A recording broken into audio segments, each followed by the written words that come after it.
too sexy for TV? There's a big controversy tonight over a new NBC show set to premiere next month. It's called The Playboy Club, and it's all about the Playboy bunnies who worked at Hef's famous Chicago club back in the 60s. Some critics say there's so much skin that it's too sexy for TV. But Hef says, nonsense. Playboy is perfect for prime time. Here's CNN's Corinne Winter for Showbiz Tonight. We're capturing some sense of that retro romantic connection from the early 60s. It's wonderful. Good evening, Mr. Dalton. How are you tonight, Kate? It wasn't the 50s anymore. How did you get involved in this project? NBC came to us. I think they were looking for their programming, some things that would be immediately identifiable, something that people would be interested in tuning in.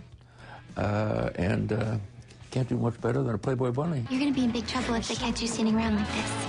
Oh, I just can't help it. I mean, she's just so beautiful and perfect up there. They say sex sells, but is this going to be too racy for TV? No, as a matter of fact, I think some censorship groups have tried to create that illusion, but of course that's nonsense. I mean, it is about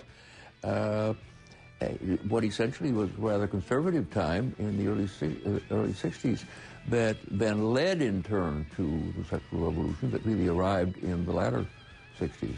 And the bunnies were then and are now iconic.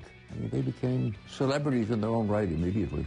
The Parents Television Council, boy, have they sounded off about this. Why do you think people are so incensed when it comes to this show? It isn't people. It is a little group with a loud voice. It is simply a censorship group that their problem is obvious. Their problem is simply the name Playboy. In other words, no matter what it's all about, when it's Playboy, it's a good way to get publicity.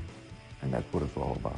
So the right saying, basically likening this to pornography, and the left saying this is downright degrading when it comes to women. Yes. What do you say? Well, I think that what is most interesting about that is, why don't you talk to the women themselves?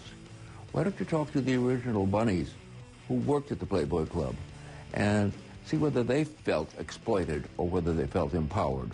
Because I know the answer to that. The women who worked in the Playboy Clubs went on to become, Lauren Hutton became a major supermodel.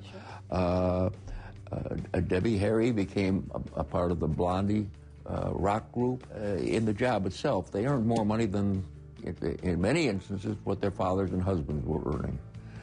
It was a real breakthrough at a time back then when, women really were second-class citizens. It is fascinating how really, iconic it has become.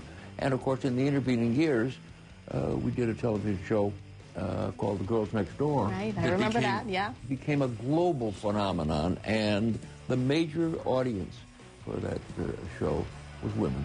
Over 70% of the audience was female. The first and foremost point of it all is to produce a good, entertaining show. But I think in the process it will change some minds as well, as The Girls Next Door did.